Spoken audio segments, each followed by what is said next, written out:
comment intervenir aux urgences de façon la plus adaptée, réussir à rencontrer les patients qui viennent et qui n'ont pas demandé grand-chose.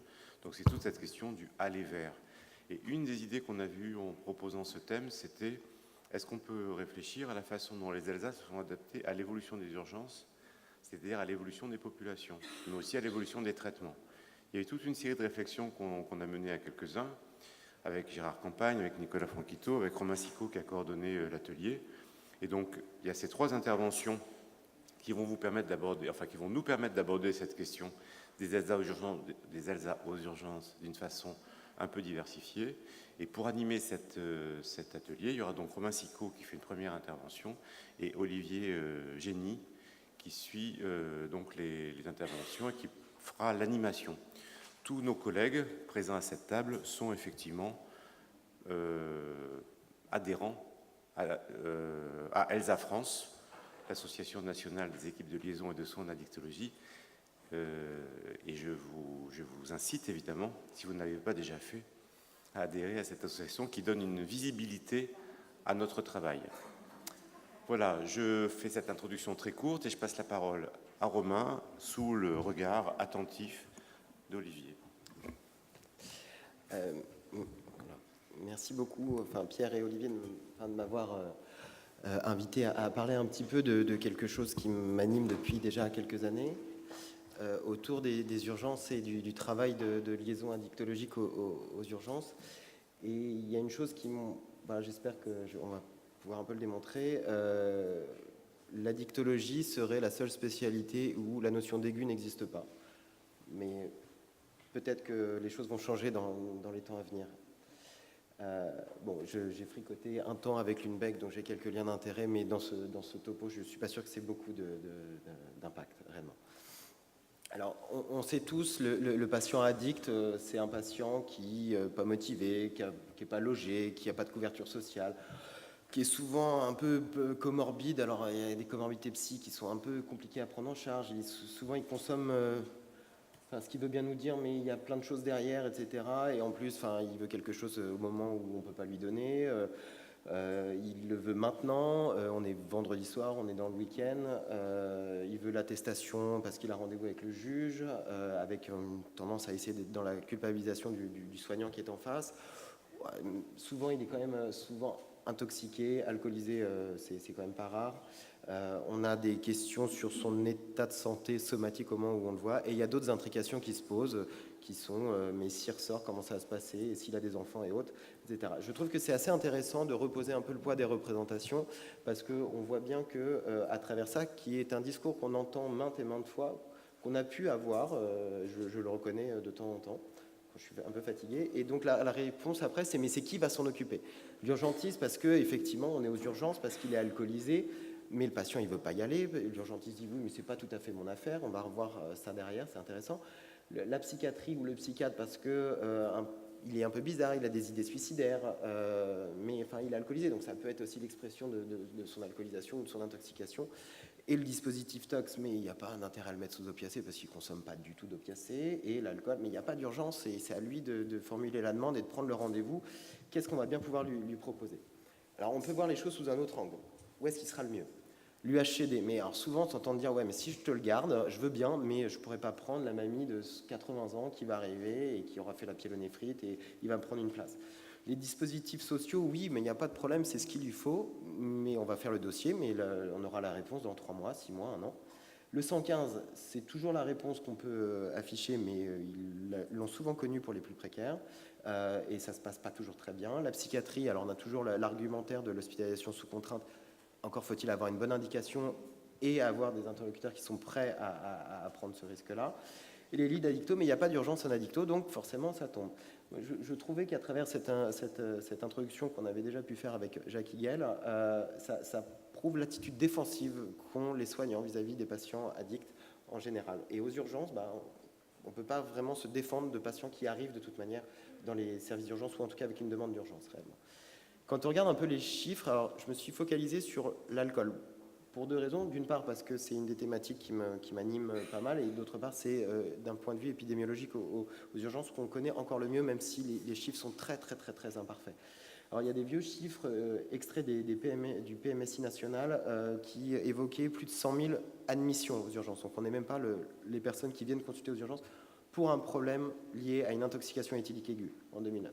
C'est quand même un volume assez considérable, réellement. Presque un patient sur 10 a un problème avec l'alcool, qu'il soit venu pour une intoxication, qu'il soit venu pour une luxation, qu'il soit venu pour une pyélonéphrite, pour un mal de ventre ou autre.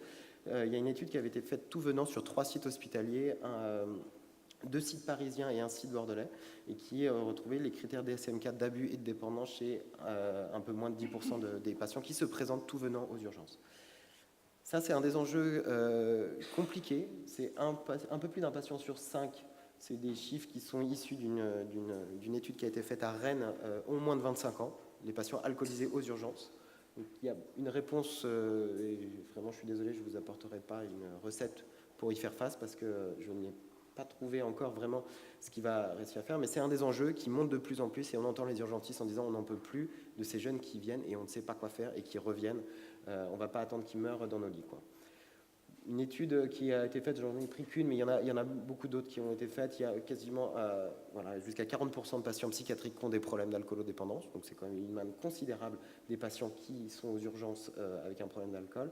Et alors des données qui sont plus en population mondiale, donc entre de 6 à 45%, la fourchette est très large, de problèmes traumatiques aux urgences qui sont liés à l'alcool. Ça dépend un peu des sociétés. Ce qui était intéressant, c'est 45%, c'est en Afrique du Sud. 6%, c'était, je ne sais plus dans quel pays, mais c'était un pays où la religion prédominante est la religion musulmane qui protège un peu, en tout cas qui protège les épidémiologistes, on va dire, de ces chiffres-là. En tout cas, c'est probablement ces chiffres pour illustrer que la consommation d'alcool est un facteur de risque de se retrouver aux urgences à un moment donné.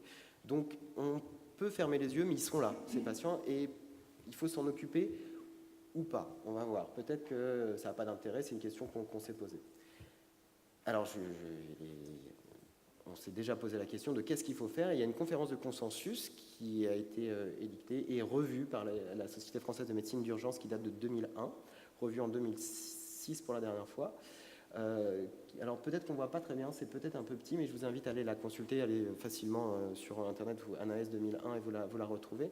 En tout cas, tout ce qui est en bleu clair, c'est la partie qui est confiée aux urgentistes. En jaune, c'est la partie qui est confiée aux psychiatres, et en vert clair, peut-être que la nuance n'est pas très nette, c'est ce qui revient aux addictos. En tout cas, cette conférence de consensus, pour avoir essayé de l'appliquer, elle est, à mon avis, inapplicable parce qu'inadéquate, puisqu'elle est issue de ce qu'était l'addictologie dans les années 90, avec un dispositif ambulatoire qui était prédominant, parce qu'il n'y avait pas les moyens de développer des lits véritablement un peu à disposition peut-être des urgences. Donc c'était vraiment une approche pour essayer de permettre aux gens de franchir le pas entre les urgences et la consultation d'addictologie.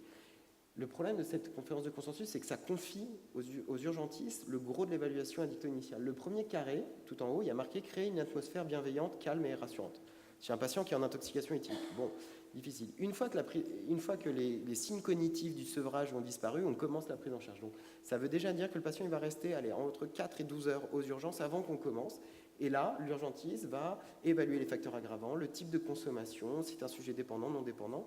À partir de là, il va essayer de voir s'il y a des comorbidités psychiatriques, somatiques, s'il y a un usage nocif d'alcool. Et ça, les urgentistes, ils ne savent pas le faire. Et je crois qu'ils ne veulent pas le faire parce que ça prend du temps et que ce n'est pas tout à fait leur métier. Par contre, ils sont demandeurs de pouvoir mieux adresser ces patients, réellement. Parallèlement, et ça c'est peut-être quelque chose qui est en train de bouger en alcoolologie, alors c'était déjà le cas en addicto avant, et le monde de la toxicomanie nous a un peu éclairé en alcool, parce que c'était très adapté à l'objectif d'un sevrage en vue d'une abstinence. Mais peut-être qu'on peut faire mieux, et dès les urgences, peut-être commencer à travailler sur des notions de réduction des risques et des dommages, et de réduction de consommation, pourquoi pas. Il y a peut-être des choses à développer dans le futur autour de ça. Alors moi, je me suis intéressé aussi à savoir qu'est-ce qu'en disent les soignants des urgences de la prise en charge de l'alcool. Alors, on avait invité à la collégiale d'addicto de l'AP-HP, il y a déjà quelques années, des urgentistes qui nous ont dit on n'a pas le temps, on n'est pas formé pour, on veut les addictologues aux urgences. Bon, très bien, je pense que d'une manière réaliste, avoir une garde d'addicto aux urgences, ça va être compliqué. Et les psychiatres ne veulent pas non plus absolument assurer l'évaluation addicto, qui est une évaluation assez spécifique. Et par ailleurs, ils sont demandeurs d'arbres décisionnels pour aider à l'orientation de ces patients. Ce n'est pas tant la prise en charge de l'intoxication éthylique ou de la prise en charge de la prévention du sevrage, ça ils savent faire, quoi qu'il y ait encore des petites disparités en fonction des personnes et des moments, mais c'est surtout qu'est-ce que j'en fais après de ces patients.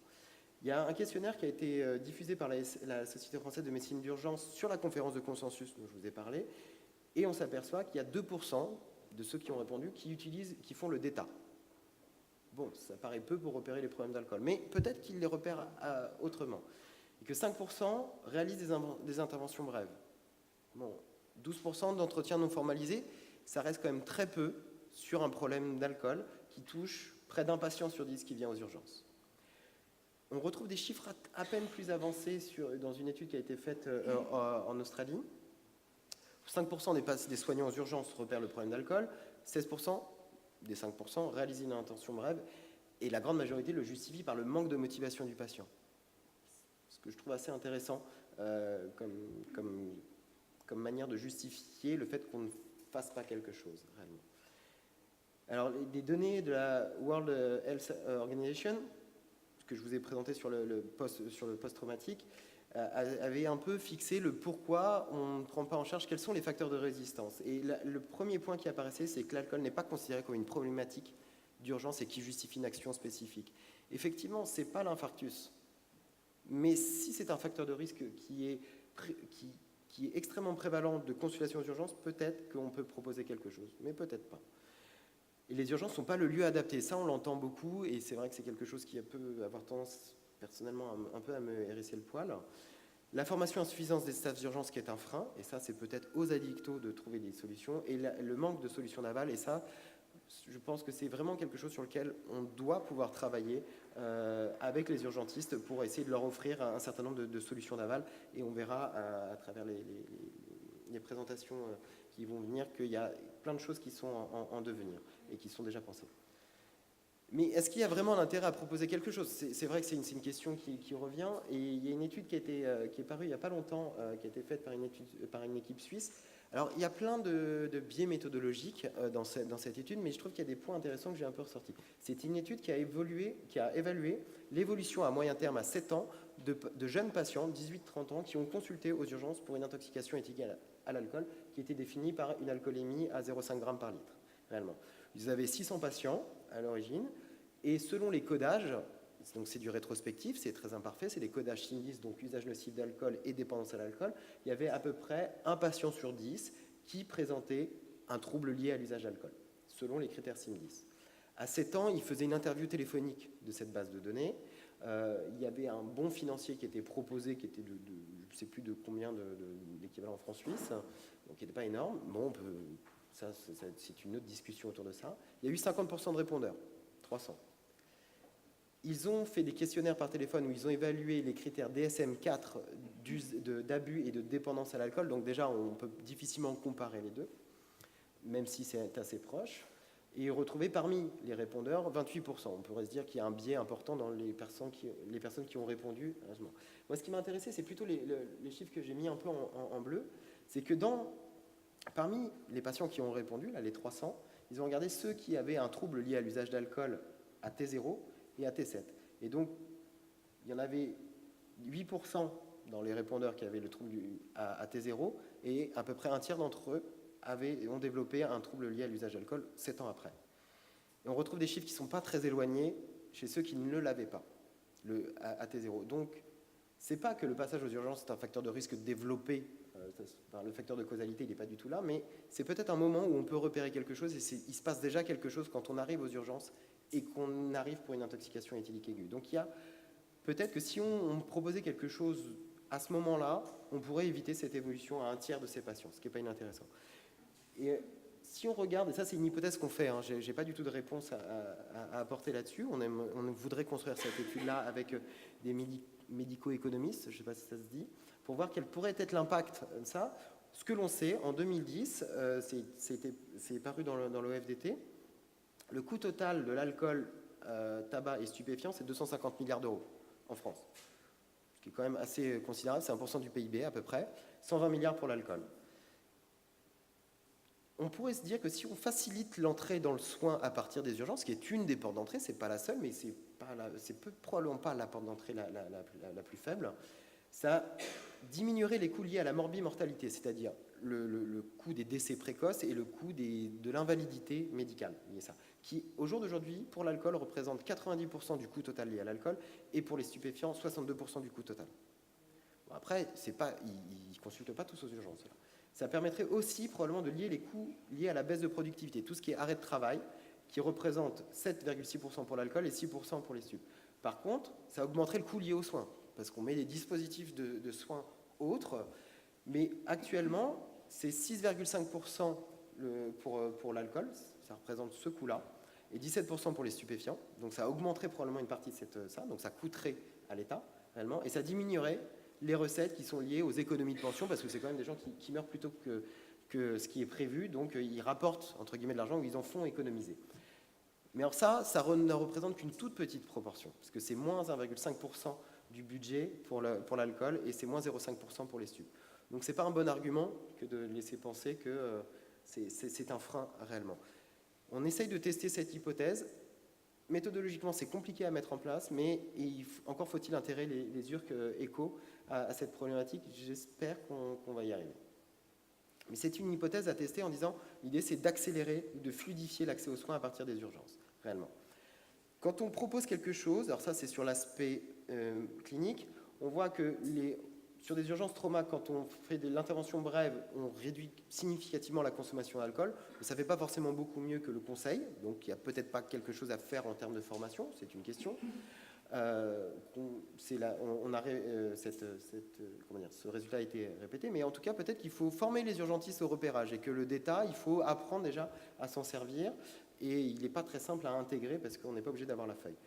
Quand on propose une orientation addictologique, moi je reprends souvent l'étude qui avait été faite par Battel à Beaujon, donc qui commence à dater un peu des années 95, où il s'agissait juste d'envoyer un courrier aux patients qu'on consultait pour une intoxication éthique à l'alcool.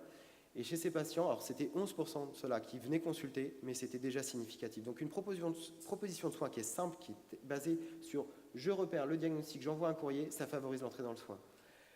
Quand on propose des hospitalisations rapides, et ça c'est un travail qui a été fait par Julien Azuard, avec qui on travaille, d'hospitalisation immédiate post-SAU, on s'aperçoit que ces patients-là, ils sont plus âgés que les patients habituellement hospitalisés via le circuit un peu classique. Ils sont plus comorbides sur le plan somatique, ils restent plus longtemps à l'hôpital, mais ils adhèrent autant aux soins que ceux qui arrivent juste dans les consultations programmées, les sevrages programmés. Donc l'idée que le patient, il est hospitalisé en urgence, il n'est pas motivé, il ne va pas adhérer aux soins, cette idée-là, on prend un coup avec cette hypothèse-là, avec cette étude-là. Et les consultations post-urgence, ça sert un peu ma paroisse, c'est une chose qu'on a mis en place à Fernand-Vidal. Visiblement, ça marche pour la psy, qui ne sont peut-être pas les patients les plus faciles, mais pour les patients addictos, alors le score qu'on a, je ne l'ai pas montré, mais on est en dessous des 82%, on est à peu près un peu plus d'un patient sur deux qui se rend à une consultation post-urgence quand on lui propose un patient qui a été repéré comme alcool. Donc il y a peut-être un intérêt à distinguer des filières de soins spécifiques. Donc l'idée, c'est d'aider les urgentistes à trier ces patients, non pas à les prendre en charge, mais à les trier sur l'orientation après. Et donc peut-être qu'il faut qu'on sorte un peu des dogmes il n'y a pas d'urgence en addicto pour proposer des choses. Il y a des choses à proposer, mais il y a quand même des bases qui sont solides. On sait que le réseau est absolument indispensable pour pouvoir sécuriser les différents membres qui interviennent auprès de ces patients, et donc il faut que le réseau vive, il faut qu'il y ait des échanges, et ça favorise l'alliance thérapeutique de pouvoir dire je vous envoie vers mon collègue avec qui je travaille, et effectivement le patient il va passer de main en main plutôt qu'on vienne à son chevet. Je pense qu'on va gagner en fluidité et en rapidité réellement. Il faut utiliser tous les outils disponibles pour essayer de favoriser l'adhésion de ces patients aux soins et le passage des urgences vers l'addicto, vers l'hospitalisation quand c'est nécessaire, vers les dispositifs médico-sociaux, vers les dispositifs sociaux, etc. Et réellement, et ça c'est un exemple qui nous a été proposé par des collègues belges, l'idée de coordonner les parcours de soins, plutôt que de fixer des objectifs en disant vous allez arrêter de boire, vous allez diminuer votre consommation. Ce qui est important, c'est qu'on sache par où le patient va passer. Et ça demande un gros boulot de coordination.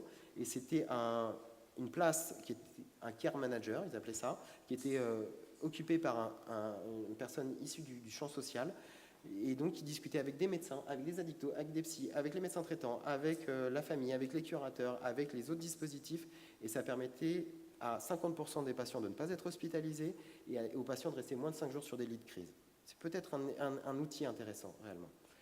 Il y a plein d'idées qu'on peut développer. Dès les urgences, la coordination avec les ELSA est absolument indispensable, je pense. On doit être sur place, on doit former, on doit aussi être en lien avec l'aval addicto et peut-être l'aval psy, ambulatoire et hospitalier, réellement. L'idée de pouvoir coordonner des lits dédiés. C'est des lits, ils seront hébergés en médecine, ils seront hébergés en psychiatrie, mais en tout cas, il faut qu'il y ait des médecins, des addictologues et des psychiatres qui soient capables de s'entendre pour gérer ces lits de crise. Et c'est l'exemple de Belgique. C'est des lits de psychiatrie, mais c'est des urgentistes qui viennent assurer les soins médicaux, et c'est des addictologues, alors ils sont un peu psy aussi, qui permettent de sécuriser la prise en charge de ces patients derrière. Les algorithmes décisionnels, on travaille dessus, et voilà, on vous invite à rejoindre le groupe urgence qu'on coordonne avec Jacques Higuel, vous aurez les coordonnées derrière. Réellement, les formations, repérage précoce et intervention brève sont peut-être des choses à développer auprès de soignants non spécialistes en addicto. Et Dieu sait que c'est compliqué, moi je trouve, à mon échelle, de le mettre en place avec des réticences qui ont... On veut mieux les prendre en charge, on ne les prend pas bien en charge, mais quand on propose de la formation, ça ne se met pas vraiment en place, c'est difficile.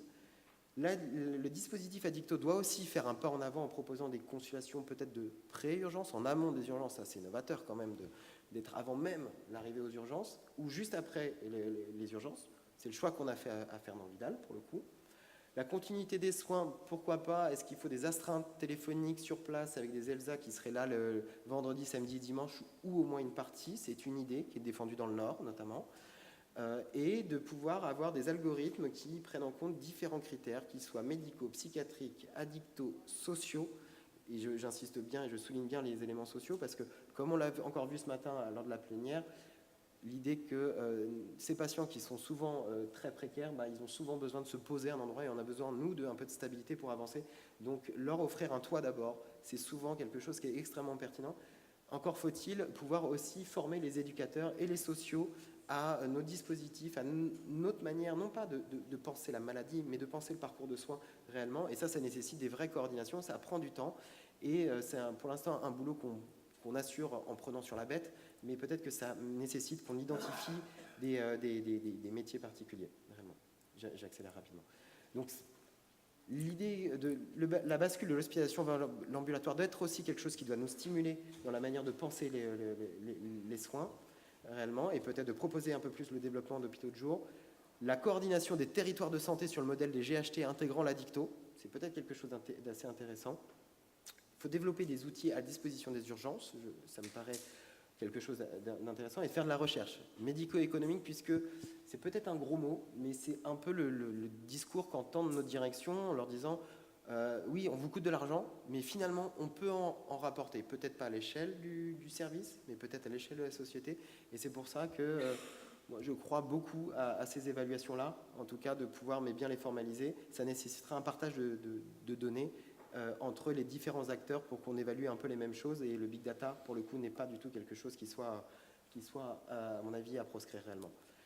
On doit franchir nos propres limites, autant les addictologues que les urgentistes, et chacun doit faire un peu en avant, et pour un peu décloisonner, réellement, pour qu'on puisse fluidifier, et pour ça, il faut aussi qu'on puisse penser l'addictologie aiguë, et pas uniquement liée au sevrage, et dans ce qui fait la force de l'addicto, la pluridisciplinarité, et en développant les filières qui sont existantes sur les troubles cognitifs, les jeunes, la périnatalité, etc., réellement. Et je vous remercie beaucoup de votre attention. Et un dernier point, on a constitué maintenant depuis 2013 un groupe qui, à des moments où il est plus difficile de le faire vivre que d'autres, coordonné avec Jacques Higuel. On se réunit, alors c'est sur Paris pour le moment, mais si vous voulez avoir accès aux différents comptes rendus, ce qu'on a pu produire, c'est surtout un groupe de réflexion.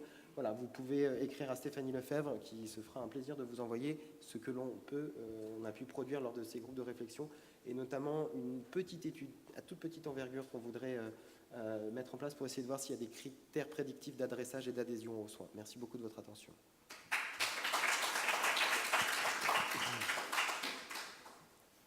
Bon, merci Romain de ta précision, une réflexion à la fois concrète et profonde.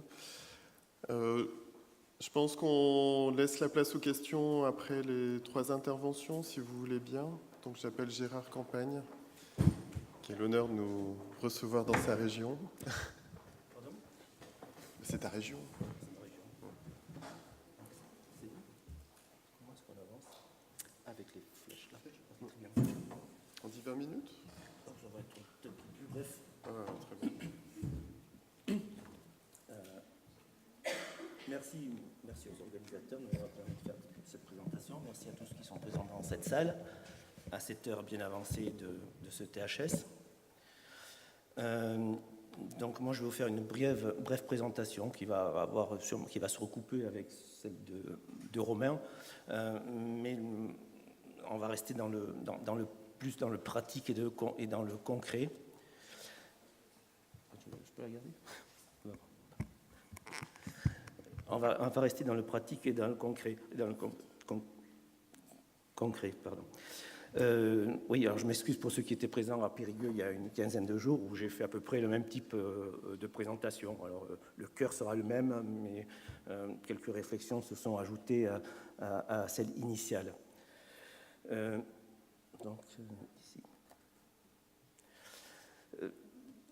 Donc notre réflexion dans notre équipe, elle est très pragmatique. On est face à une augmentation exponentielle de la demande de soins en addictologie, que ce soit dans les consultations hospitalières, que ce soit dans les XAPA, avec des délais qui s'allongent. On le constate à notre propre niveau, mais je sais que c'est la même chose dans les XAPA, avec maintenant des délais, en tout cas localement sur le Pays Basque, avec des délais qui montent maintenant à 2 mois, 2 mois et demi. Et il est évident que c'est trop pour des patients addicts. Ça crée ce qu'on appelle un effet file d'attente, et cet effet s'ajoutant à la psychopathologie de non-patients qui sont souvent impulsifs, qui ne sont pas dans l'attente, qui sont dans l'immédiateté. Cet effet file d'attente produit donc un éloignement du soin qui peut souvent reporter une prise en charge à des mois, voire des années. Évidemment, c'est source souvent d'aggravation de la situation. Ça provoque ces sources de situations de crise, j'aurais pu mettre des guillemets, avec des injonctions de soins venant de la part des patients, des auto-injonctions, mais aussi de l'entourage, de la justice, etc. Et souvent, ça se termine comment ? Ça se termine aux urgences. Ça se termine aux urgences pour une consultation ou carrément une admission. Alors cet effet, il est aussi aggravé par des professionnels face à des situations extrêmement complexes. Aller aux urgences. La réponse est aller aux urgences. Alors dans notre position,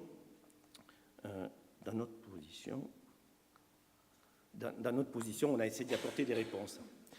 Alors, parallèlement à cet état de fait, nous sommes des ELSA, donc par définition, nous devons être disponibles. Nous devons être disponibles, et cette disponibilité se fait au jour le jour en intra-hospitalier pour aller rencontrer des patients dans les services et éventuellement aux urgences.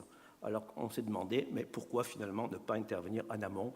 Pourquoi attendre que les patients se présentent aux urgences, et de quelle manière on pourrait apporter une solution, ou en tout cas y participer ?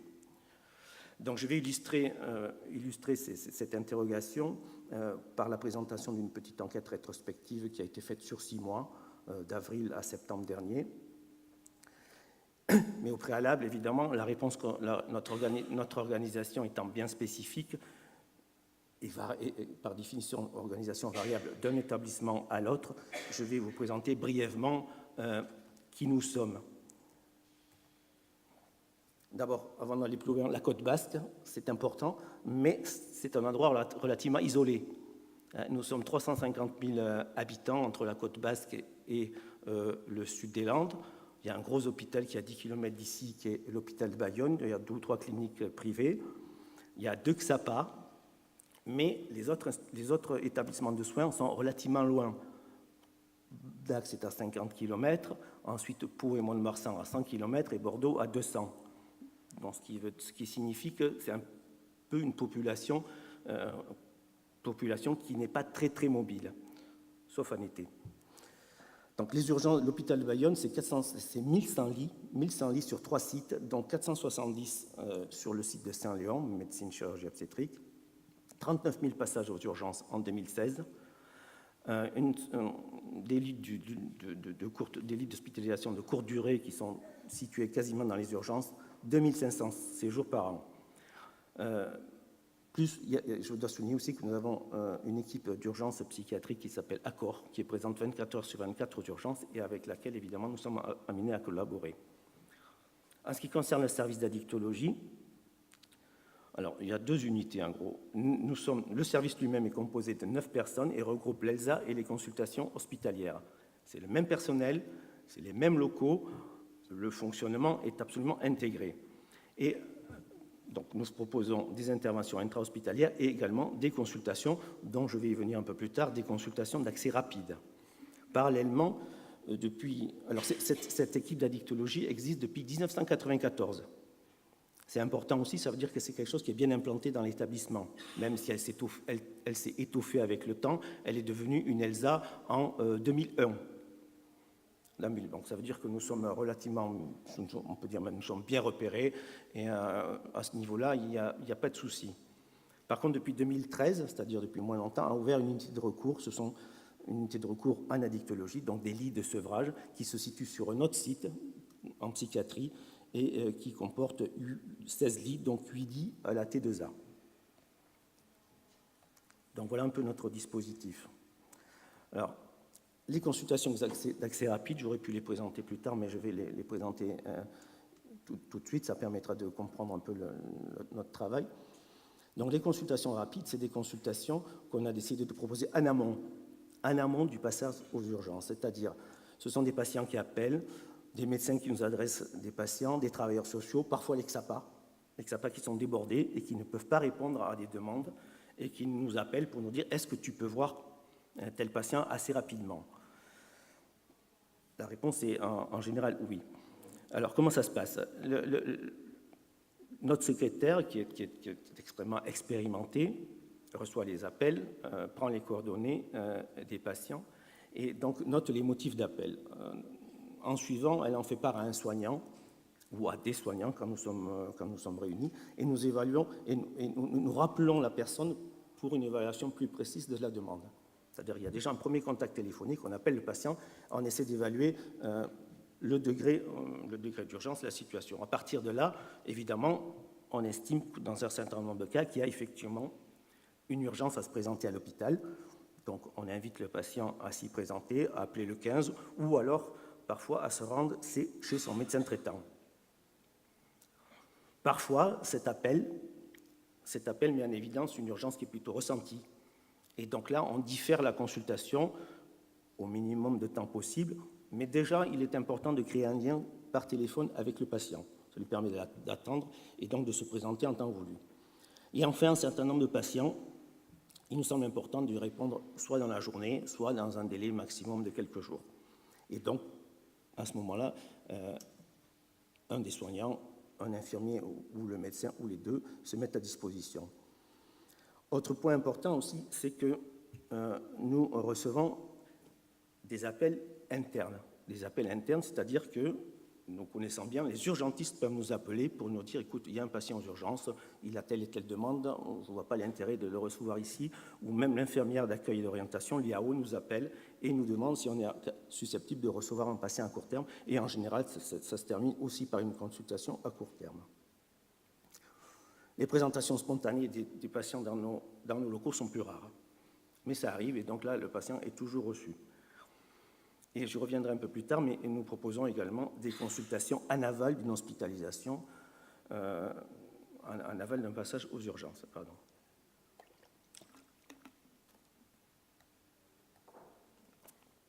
Notre service, très rapidement, nous avons rencontré en 2016 un total de plus de 1500 patients, dont 540 en intra, 490 en consultation et 340 globalement en consultation de tabaco. Je passe rapidement sur les consultations addiction grossesse et les consultations à la maison d'arrêt. Donc on a une file active relativement importante, ce qui signifie qu'on connaît beaucoup de patients. L'enquête donc, a été menée durant les 6 derniers mois. Donc nous intervenons aux urgences sur appel direct, c'est-à-dire il n'y a pas de passage systématique. L'infirmière intervient en première intention le plus souvent, et le médecin si nécessaire. Donc avant d'aller voir un patient aux urgences, évidemment, on a accès à son dossier, à la fois ce qui est en train de se passer aux urgences, mais également on a accès à tous les antécédents. Donc ça nous permet d'aller sur le terrain, je dirais, en ayant déjà une bonne connaissance du patient, si on ne le connaît pas déjà personnellement.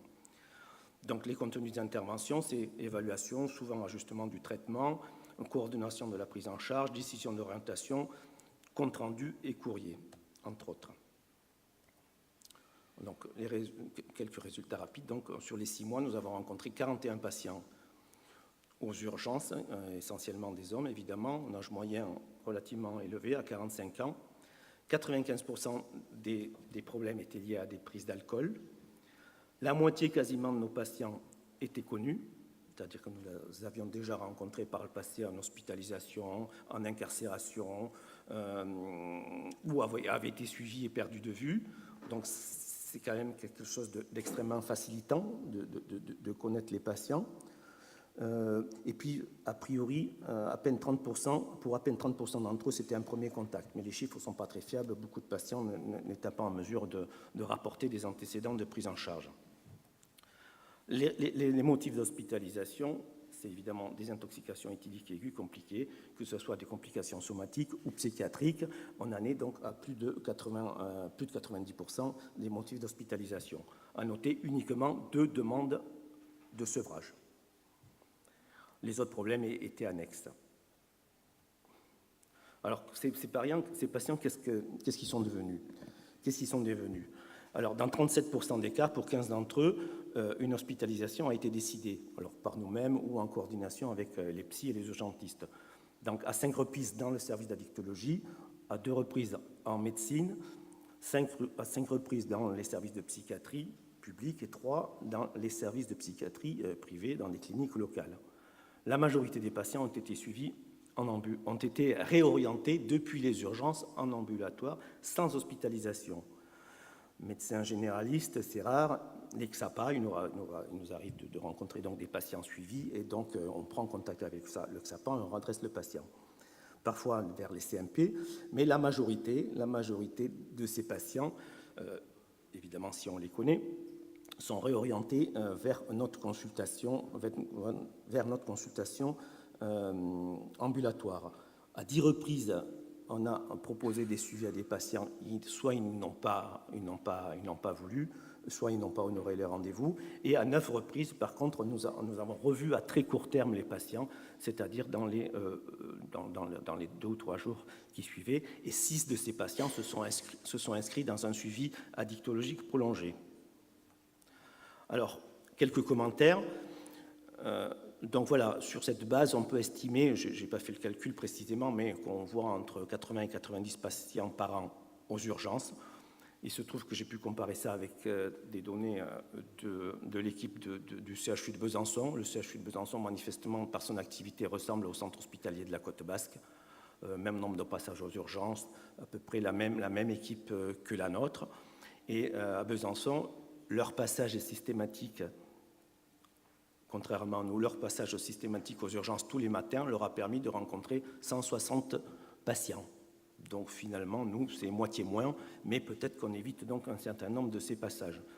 Donc l'alcool, évidemment, c'est le problème majeur, avec peu de demandes de sevrage, beaucoup de patients connus. À noter donc, pas de demande concernant les traitements de substitution aux opiacés. Donc ça, c'était quand même notre lot il y a 10, 15 ans. C'était essentiellement ces problèmes-là qui faisaient qu'on était sollicité. Maintenant, en tout cas sur ces 6 mois, il n'y a pas eu une seule demande aux urgences. Pourquoi? Parce que cela fait partie des patients qu'on traite en amont. Dès qu'on a une sollicitation d'un patient qui est sous méthadone ou Subutex et qu'on a cette notion-là, ça fait partie des patients qu'on reçoit à court terme. Et en général, ça se passe très bien parce qu'il y a déjà un premier contact téléphonique. En général, c'est le médecin qui appelle, puisque quoi qu'il en soit, il sera le prescripteur. Donc, en général, et ça permet de faire patienter l'individu pendant 24 ou 48 heures, voire un petit peu plus. Ensuite, une chose est claire, nous, aux urgences, on se sent à l'aise. On se sent à l'aise parce qu'en général, quand on nous appelle, l'intentionnalité des urgentistes est claire. C'est apporter un plus dans la prise en charge. Et donc, on se sent extrêmement à l'aise. On travaille franchement avec les urgentistes. Et leur objectif n'est pas de nous filer la patate chaude. Non, ils sont là pour aider leurs patients, et ils demandent véritablement notre expertise, et on fait le maximum, évidemment, pour les satisfaire, et surtout satisfaire le patient. Voilà. Donc, en conclusion, les consultations rapides, a priori, même si c'est difficile de le quantifier, on pourrait le faire de manière un peu prospective, mais je pense que ces consultations réduisent le nombre de passages aux urgences, permettent à la fois de programmer et de coordonner les soins, en particulier de réfléchir à la pertinence des orientations. À froid, c'est plus facile. En aval, je pense que c'est également extrêmement intéressant parce que, à partir des urgences, ça limite les hospitalisations dans les services, puisqu'on propose évidemment, sauf nécessité, mais ça permet de limiter les urgences en permettant un suivi thérapeutique rapproché. Et là, je pense qu'on a une véritable... Enfin, en tout cas, on a, oui, une expertise concernant les sevrages d'alcool. Et donc, on réalise les prescriptions et ça nous permet de les ajuster dans les jours qui suivent. Ces consultations en aval évitent la rupture des soins parce que dès les urgences, je pense qu'une alliance thérapeutique peut se créer avec des patients et évidemment, un rapport personnalisé permet de favoriser leur venue en consultation. Ça favorise également l'engagement dans le soin à terme. Alors, je passe sur l'intérêt médico-économique qu'a soulevé Romain.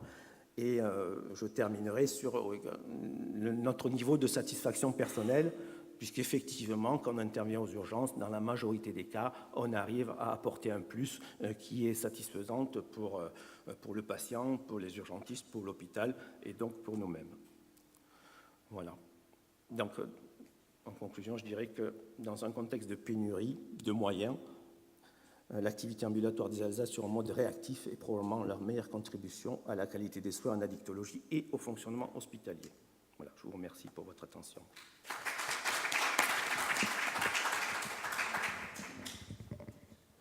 Merci Gérard de nous avoir montré précisément l'activité que vous avez développée sur Bayonne. On va laisser maintenant la place à Nicolas Franquito. Ouais, vous mettez au milieu ? Ouais, très bien. De Toulouse. Donc on reste dans la région, c'est ça.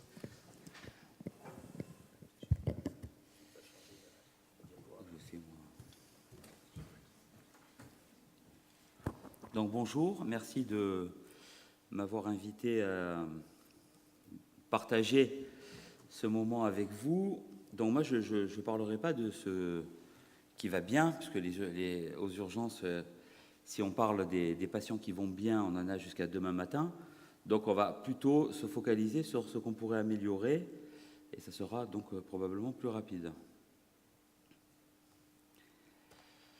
Alors, je me suis, moi, un peu centré, parce qu'on travaille ensemble, alors c'est un peu biaisé, parce que comme on se connaît, qu'on est dans Elsa France, c'est un peu biaisé, parce qu'on a quand même, on partage, c'est la phrase qui s'assemble se ressemble, donc on a les mêmes idées, donc il y a des termes de réactivité, de satisfaction que vous allez entendre, qui sont quand même importants à souligner. Donc, moi, des questions. Qu'est-ce que c'est une équipe d'Elsa ? Donc, quelle est la meilleure composition ? Parce que si on regarde la composition de l'équipe d'Elsa, enfin, des équipes de liaison, en faisant abstraction des moyens, il y en a qui ont des psychologues, il y en a qui ont des médecins tout le temps, il y en a qui n'ont pas de médecins, il y en a qui ont des éducateurs, il y en a qui ont des travailleurs sociaux en premier, il y en a qui sont des gens formés, quoi. Donc, c'est un peu la richesse de l'addictologie. Moi, j'insiste toujours sur le fait que la liaison, c'est travailler chez les autres. Donc, c'est comme quand, je le redirai après, hein, mais c'est vraiment la base pour moi du travail de liaison, c'est, ne faut pas oublier qu'on est invité. Donc, quand vous allez chez les gens, quand vous avez des gens qui vous invitent, vous vous tenez bien, quoi. Quand vous arrivez, vous ne rentrez pas dans la cuisine, vous ne dites pas qu'est-ce qu'on va manger ce soir, mais pas trop de sel, machin, j'aime pas les courgettes. Donc, et le soin, c'est-à-dire lequel de soin, parce que nous, on a souvent la question, c'est quel soin, à qui et pourquoi. Alors, un peu la littérature, c'est péjoratif pour nous, parce que si vous regardez donc le fameux overcrowding des Américains, c'est-à-dire que on perd du temps tout le temps et il faut aller toujours de plus en plus vite et de plus en plus vite. Et le travail de l'équipe de Cotensin, Roland là, et Simeoni, qui ont fait une belle revue, ils disent en fait que si on la lit bien comme il faut, en fait, aux urgences, tout ce qu'on fait, ça ne sert pas à grand-chose et qu'il faut être un peu plus agressif. Donc, en tout cas, avec tous les biais méthodologiques, bien entendu, que ça impose, mais c'est quand même une idée. Pourquoi ça? Parce que ça peut épuiser les gens de se dire qu'on fait un truc qui ne sert pas à grand-chose. Donc, notamment, nous, le premier critère, c'est le risque de réhospitalisation après une sortie des urgences. C'est toujours embêtant, et pour les urgentistes, et pour les psychiatres, et pour les addictos. Donc, là, toujours, moi, je suis un peu... j'aime bien ça. C'est créer le partenariat. Donc, pour créer le partenariat, il faut être là. Si vous n'êtes pas là, il n'y a pas de partenariat, et ça, c'est très lourd. C'est-à-dire qu'il faut y être tout le temps. Et s'imprégner de l'ambiance. Alors, s'imprégner de l'ambiance, c'est assez particulier aux urgences, parce que quand on a des jeunes élèves infirmières ou des jeunes psychologues, c'est très difficile pour elles d'arriver dans ce milieu où tout le monde court partout, on ne connaît pas les gens se parlent, des fois ils se disent à peine bonjour, ça peut vexer. Et puis, il faut apprendre le langage de leur spécialité. Donc, c'est-à-dire, il faut voir l'alcoolo de la neuf, encore le tox qui est là. Donc, des fois, des termes qui sont un peu pas très sympathiques. Et donc, si vous avez un langage très français, des fois, vous êtes un peu perdu dans le brouhaha des urgences. J'ai mis connaître la spécialité aussi parce qu'on ne peut pas faire de liaison sans connaître la spécialité. Autrement dit, c'est toujours pareil. Quand vous êtes invité, vous allez chez les gens. Donc d'abord, vous connaissez l'adresse. Et quand vous allez chez les gens, est-ce que vous les connaissez? Sinon, vous n'y allez pas. Ben là, c'est pareil. Et nous, dans les liaisons, dans les services, surtout, c'est assez particulier. Parce que, par exemple, c'est toujours la même anecdote, mais c'est assez rigolo d'être appelé par l'interne d'une spécialité, d'arriver et de trouver le patient dans le hall avec les 2 valises et le chapeau, et on lui dit « Qu'est-ce que vous faites ?» Il dit « J'attends le taxi. » Donc, et quand on les rappelle, ils nous disent « Ah ben oui, on y a pensé au dernier moment, et malheureusement, quand on vous a appelé, le taxi était déjà là. » Donc, ça se fait partie donc du lien vraiment que l'on doit faire. Et donc, ne pas vouloir modifier les habitudes, parce que ça, c'est très péjoratif. Quand vous arrivez, on l'entend des fois, alors on l'entend souvent avec les jeunes, ils disent non mais là c'est pas bon ce que vous faites. Bon. Donc c'est pas bon de le dire. Donc toujours pareil, hein, les a invités, maîtriser le temps, maîtriser l'espace. Aux urgences, on ne fait pas de la liaison comme on fait de la liaison à la maternité, comme on fait de la liaison en rhumatologie par exemple, ou en dermato. Et surtout, pensez que chacun conserve l'identité. Le cadre d'intervention, donc là c'est pareil. Moi je refuse aux urgences, alors c'est peut-être, des fois on peut dire il se la joue un peu, mais moi je refuse de voir les gens dans les couloirs sous prétexte que je fais de la dictologie. Donc des fois on nous dit, ah ben oui là il dort sur le brancard dans le couloir, il faut aller le voir, c'est le patient du fond, tu verras, il a accroché à la perfusion, on lui a mis le panneau 15. Donc ça, non. Ça, les patients de la dictologie, ça se voit pas dans les couloirs. Et quel moment de l'évaluation? Alors, le moment de l'évaluation, c'est pas quand il ronfle, c'est pas quand il est inconscient, et c'est surtout pas avant les urgentistes. Parce que la dérive, nous on le constate, c'est que comme il y a une équipe d'addictologie, finalement, l'équipe d'addictologie, elle fait tout, elle fait le bilan et elle fait les prises en charge, et elle le regarde, et elle distribue le Seresta s'il faut du Seresta, et elle s'occupe de tout. Donc, la transmission, j'aime bien le dire, ça, c'est transmission par sécrétion, hein, c'est-à-dire transmission par sécrétion, toujours au cas par cas. Alors ça, c'est très lourd. Il faut vite trouver dans l'équipe quel va être l'interlocuteur principal du patient, l'identifier, et parce que des fois, il y a des infirmières ou des médecins ou des aides-soignants qui sont un peu choqués par les histoires, et ça fait partie du rôle de l'équipe de liaison de les encadrer pour fluidifier les prises en charge. Alors, moi, je dis il faut qu'on y soit à chaque relève. Il faut y être tout le temps à la relève, et c'est assez marrant, la relève, parce qu'on entend souvent ah, ben, il y a monsieur machin au box 4, il a été stenté il y a 6 ans, d'ailleurs, il a renécrosé son stent à 48 heures, là, il prend tel traitement, tel traitement, tel traitement. Donc là, c'est parfait, tout le monde prend des notes, et puis après, on dit ah, il y a monsieur machin, bon, lui, il s'est échappé d'une clinique psy, il a consommé de la cocaïne, il est au fond du box. Et alors, quand on dit, juste, il s'est échappé de quelle clinique, alors on nous dit, on ne sait pas. C'est-à-dire, il s'est échappé.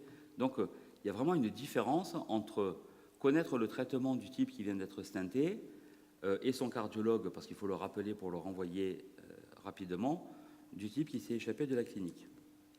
Par contre, il faut être discret. Donc, moi, je demande à mes infirmières d'être discrets, pas dans la tenue vestimentaire, pas forcément, mais de pas à la relève, là, monopoliser la discussion. C'est insupportable quand à chaque fois on demande, par exemple, des fois les gens peuvent se tromper. Une fois c'est arrivé, on ne dit pas des verres, on dit des unités standards. Ok, c'est pas le moment d'intervenir. Elle dit qu'il boit 10 verres par jour. C'est pas grave, on verra après la quantification des verres. Et surtout cibler le demandeur. Donc il faut que le demandeur il ait une demande. Parce que des fois on entend il y a les addictos, donc il faudrait qu'on voit tout le monde. Je vais y revenir. Donc, comment favoriser les interactions dans l'intérêt supérieur du patient? Ça, c'est une idée qui serait magique, hein, c'est le paradigme, mais assez compliqué. Donc, on a des outils, donc ça, tout le monde connaît. L'échelle du Cushman, là, le CHU de Toulouse a sorti les protocoles sociaux maintenant, donc vous ne voyez pas, mais il faut savoir s'il a la sécurité sociale, la CMU, s'il a de la famille, s'il est propriétaire, locataire d'une maison, tout ça. Donc ça, moi, je pense que ça n'a pas beaucoup d'intérêt de les distribuer, mais ça aide les urgentistes et surtout, c'est quelque chose de concret. Ce n'est pas uniquement de la discussion. Là, on coche et donc on peut voir alors, la gravité. Bon, après, sur le plan universitaire, ça fait des bases de données, mais sur le plan, pour les gens aux urgences, c'est intéressant d'avoir ce type d'évaluation. Les pièges de former, ben, c'est très difficile parce que des fois, vous avez une infirmière qui en sait plus que l'autre infirmière qui est plus âgée. Il peut y avoir des conflits quand des fois les gens se trompent. Donc, c'est assez compliqué. Pour les universitaires, c'est assez facile puisqu'on les rencontre en cours. Le danger, quand même, de faire celui qui sait tout, donc c'est de ne plus être appelé et d'être instrumentalisé. Et c'est arrivé, des fois, dans des situations où on nous disait, ben, puisque nous, c'est un échec, ça, de la liaison, quand on nous dit, de toute façon, on ne vous appelle plus parce que quand on vous appelle, ben, vous dites qu'on fait tout faux. Ça, c'est pour moi, c'est un énorme échec. Ou alors, c'est d'être instrumentalisé en disant « Oh, ce malade, il est tellement compliqué qu'il n'y a que la dictologie qui sait s'en occuper. » Ça, c'est pas bon du tout. Et on peut le voir. Alors, il y a des phrases comme ça que j'aime bien, moi. Et justement, la question, c'est où est la liaison là-dedans? Alors, le « Bonjour Elsa », faut voir. Donc ça, on l'a entendu jusqu'à ce qu'on explique que Elsa, ce n'était pas le prénom de l'infirmière. Oui, mais c'est vrai. Donc, parce que moi, j'ai deux infirmières et une psychologue, et j'ai eu la remarque en disant, quand même, vous avez fait fort de recruter 3 personnes qui ont le même prénom. Donc, le « attends, il sort quand » là, donc ça reflète l'immédiateté aussi, et le surmenage des urgences. Donc, c'est la première question, c'est toujours, on nous dit « attends, il sort quand ?» Donc, c'est « attends, fais vite ». Donc, ça ne va pas du tout dans la même phrase.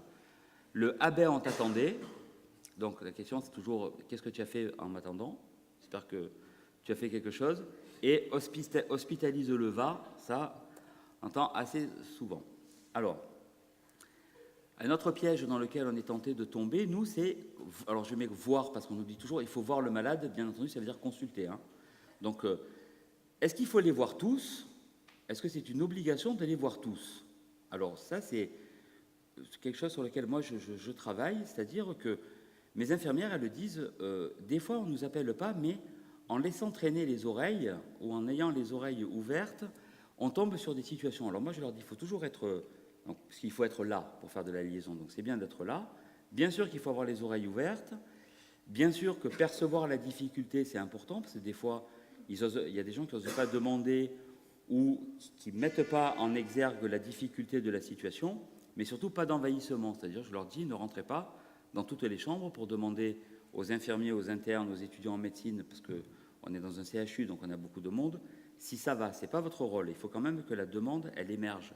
Puisque Romain Sicot, il a dit, on attend toujours que la demande, elle émerge du patient, mais il faut qu'elle émerge aussi du médecin qui prend en charge le patient, sinon ça ne marche pas.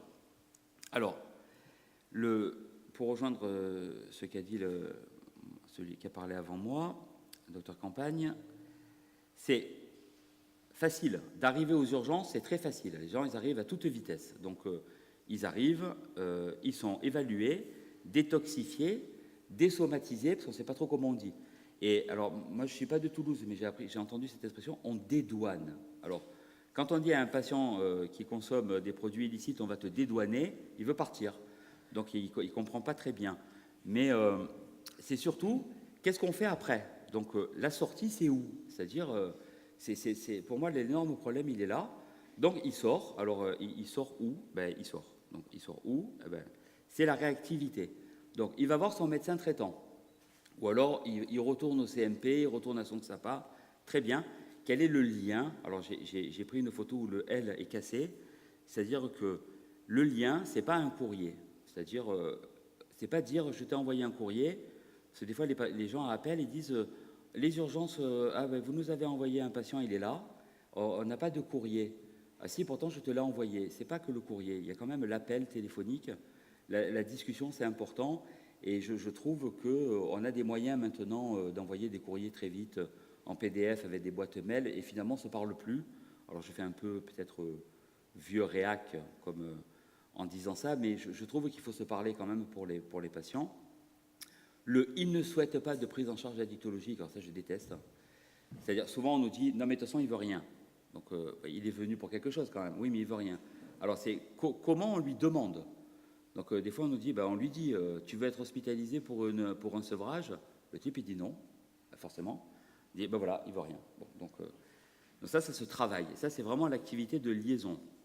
Alors, il veut arrêter quand maintenant, alors ça pose, là, je rebondis sur ce que disait tout à l'heure Romain Sicot, c'est est-ce qu'il faut vraiment les hospitaliser à la sortie des urgences? C'est une question qui revient tout le temps dans les discussions. Autrement dit, si qu'on lui dit on vous hospitalise pour un sevrage, ça veut dire que le type, l'objectif c'est l'abstinence. Donc il n'a plus le choix. Et donc on le prend, on le met, on l'hospitalise. Alors comme ils disent, vous me lavez de l'alcool, il sort, mais après il faut prévoir quand même l'aval. Ou alors il faut le voir assez rapidement après la sortie pour travailler l'objectif. J'ai mis, c'est pas se confronter à la difficulté, parce que souvent quand on dit ça, on l'envoie au médecin traitant. Je trouve que c'est dommage, parce que le réseau ville-hôpital, il doit fonctionner. Et quand on dit allez voir votre médecin traitant, ou allez au CMP, ou allez voir l'addictologue la semaine prochaine, sans l'aider dans la démarche, après personne ne se soucie de savoir si le rendez-vous a été effectif. Et ça, c'est pas une bonne liaison. Donc, des fois, on me traite de tatillon, donc c'est pour ça que j'ai mis cette image. Je pense que la réactivité, c'est essentiel. Là, c'est la grande mode, et c'est ce qui marche. C'est revoir le patient vite. Alors, par la même personne, alors des fois, il y a des gens qui font de la liaison, qui sont étonnés parce qu'ils disent, mais ça veut dire que c'est les gens de l'équipe de la liaison qui revoient les malades, et le docteur Campagne l'a dit, c'est le même personnel, lui, qui fait la consulte et la liaison. Chez moi, c'est pareil. Et c'est important parce que ça permet une espèce de feedback avec le malade. C'est en sortie de crise, de lui dire, vous me reconnaissez. Alors, souvent, des fois, il ne reconnaît pas bien, mais dire, je vous ai vu aux urgences, c'était peut-être pas le moment. Parce que des fois, on leur pose des questions, les gens se livrent aux urgences, ils parlent, et puis après, ils ne se rappellent plus ce qu'ils ont dit, et ils n'osent pas venir nous revoir parce qu'ils ont peur d'avoir dit des choses qu'ils ne voulaient pas dire. Et moi, je demande à ce qu'on ne les interroge quand même pas à fond, qu'on garde une certaine distance sur l'interrogatoire, surtout quand ils sont encore sous-produits, parce que pour les urgentistes, ils sortent quand ils sont aptes à la rue. Et donc, le travail qu'on a fait à Toulouse, c'est qu'il y a quand même 38% des gens qui sortent avec une alcoolémie au-delà de 0,8. Donc, ils les font sortir. Donc, ça veut dire qu'au moment où on les évalue, ils sont intoxiqués. Et peut-être que c'est un frein, ça, parce qu'ils ne voudront pas revenir parce qu'ils auront peur de s'être un peu trop ouvert et ça peut être compliqué. Donc le moment de l'évaluation est important. Le fait de revoir la même personne, ça peut travailler la confiance, ça peut être bien. La structure, alors là c'est assez facile pour nous, pour les CHU, parce qu'on a plus de moyens que les hôpitaux périphériques, que les XAPA ou que les petites structures. Mais la question de l'hôpital de jour, c'est pas toujours possible, j'y ai mis parce qu'il y a des gens qui en ont pas, mais quand on a un hôpital de jour, c'est un beau plateau, parce que ça permet de voir les gens très vite. Il y a des programmes d'évaluation addictologique qui sont écrits par les spécialistes les spécialistes de l'addiction. On essaie d'avoir tous les mêmes, et c'est bien parce que le patient, il navigue, et là, il peut voir l'infirmier, il peut voir le psychologue, il peut voir le médecin, il a un bilan somatique, et on peut travailler en dehors de cette crise. Voilà, donc en conclusion, donc favoriser la réactivité, pour moi, c'est ça. C'est un travail indirect pour le patient, c'est être repéré, ça c'est hyper important d'être repéré. Il faut savoir articuler les prises en charge. Alors ça, c'est très difficile en addictologie, le réseau. Nous, on le voit dans la formation des internes, et ça les saoule un peu, et ils disent il y a trop d'intervenants, on ne sait pas trop, et on les force à apprendre à savoir quelle est la spécificité d'un XAPA, quelle est la spécificité d'un SSR, et il faut le maîtriser, ça, avant de pouvoir naviguer en activité de liaison. Parce que si on vous demande on va le mettre où et que vous ne savez pas répondre, ben c'est compliqué. Et pour rejoindre ce qu'ont dit les autres, savoir faire argumenter la demande, je crois que c'est important en liaison, quand les urgentistes arrivent à argumenter une demande addictologique propre. Je vous remercie.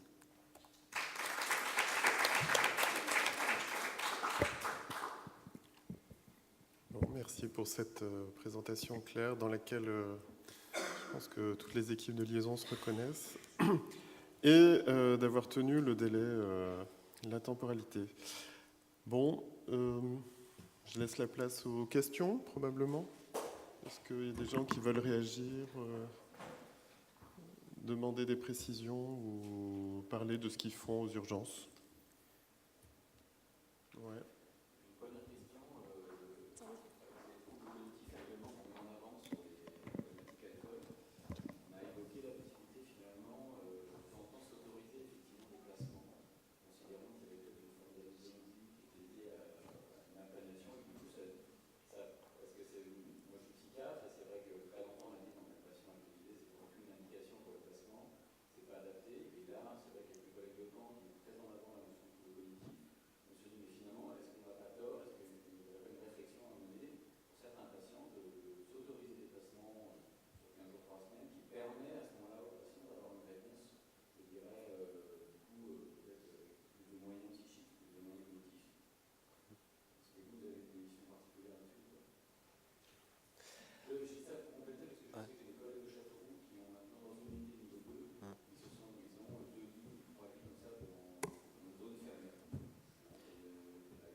Je partage aussi l'idée qu'il faut proposer quelque chose à ces patients, particulièrement ceux-là, puisqu'on peut très vite avoir la position inverse qui est il ne demande pas, donc je ne vais rien lui proposer, mais il ne demande pas parce qu'il n'est pas équipé pour demander. Et le simple fait qu'il revienne en permanence, parce que c'est le seul chemin qu'ils connaissent, c'est chez lui l'alcool, les urgences, chez lui l'alcool et les urgences, ça doit pouvoir un peu intriguer.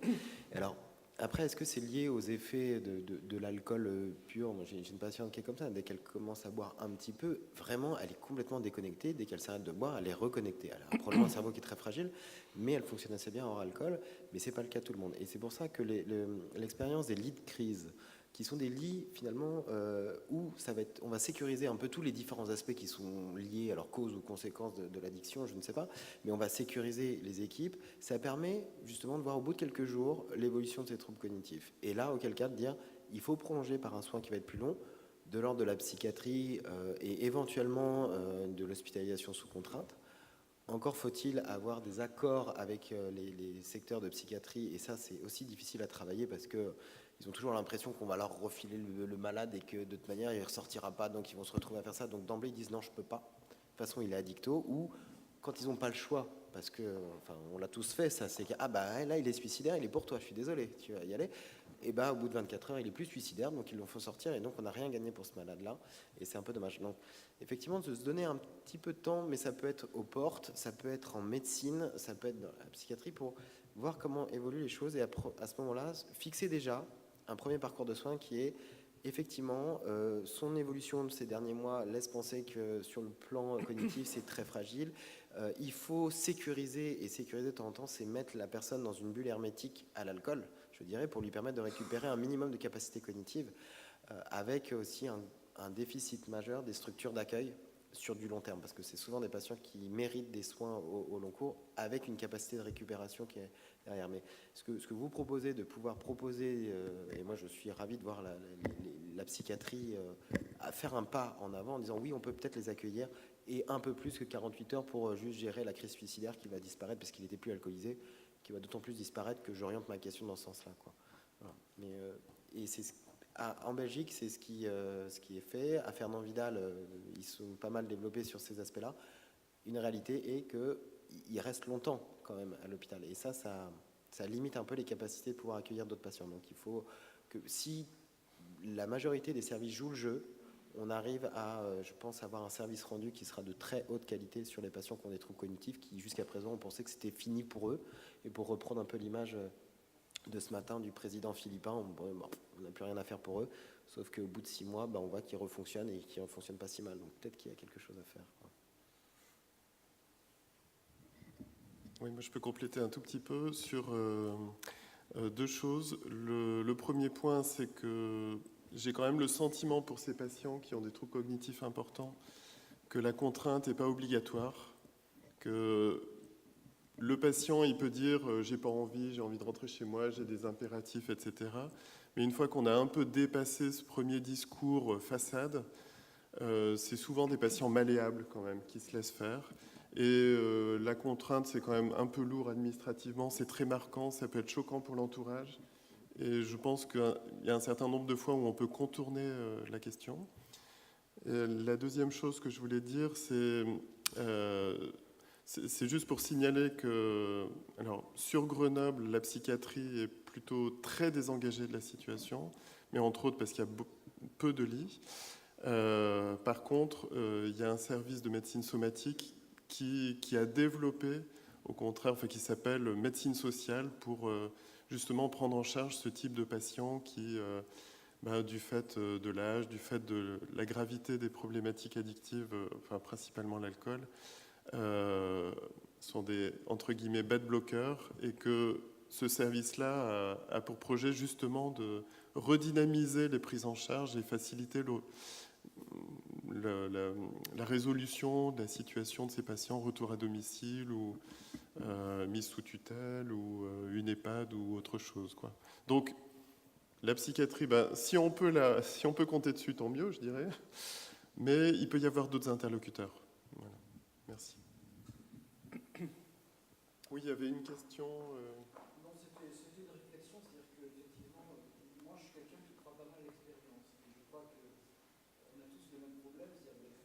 Le problème des patients qui arrivent comme alcool d'urgence, c'est qu'ils relèvent finalement. Oui, ils relèvent finalement de tas de gens, parce que si on considère, comme on le voit encore parfois, que l'addictologie ne doit s'occuper que de ce qu'est le cœur de l'addiction, et que donc du coup les sevrages, la prise en charge somatique, etc. doit relever de la médecine, ça veut dire qu'il faut organiser les choses comme ça. Si on pense que la psychiatrie doit intégrer parce qu'il y a des troubles du comportement, etc., donc du coup on se retrouve à 3. Et moi je me dis que les Alsaces sont souvent coincés là-dedans, parce que nous, notre expérience de terrain, c'est que par exemple les services d'addictologie, même quand ils sont bien équipés, ont gardé des habitudes qui consistent à penser que tout patient qui rentre en addictologie doit forcément avoir un panel de prise en charge, souvent sur plusieurs semaines, intégrant plein d'intervenants. Or, je crois quand même que ces personnes, même si elles restent que 3 jours, c'est-à-dire une semaine, 15 jours, il faut s'acharner, précisément si elles ne demandent rien, à ce que vraiment elles aient le meilleur soin possible, pour qu'elles aient la meilleure expérience possible. Parce que quelqu'un qui a un sevrage bien fait, qui n'a pas connu le manque, quelqu'un qui a eu un discours qui est positif, qui va être bienveillant, aura plus de facilité à rappeler et à revenir. Et peut-être que cette personne qu'on a vue une fois aux urgences, ça va nous rappeler un mois plus tard, et là, elle acceptera d'attendre, peut-être avec des consultations, 15 jours pour intégrer la dictologie. Mais souvent, quand on voit aux urgences et que tout le monde se renvoie un peu la balle, ce qui est concret, c'est que le patient a une très mauvaise expérience de son passage, et du coup, ça ne permet pas d'augmenter la confiance dans le système de soins. Ça me paraît un peu logique.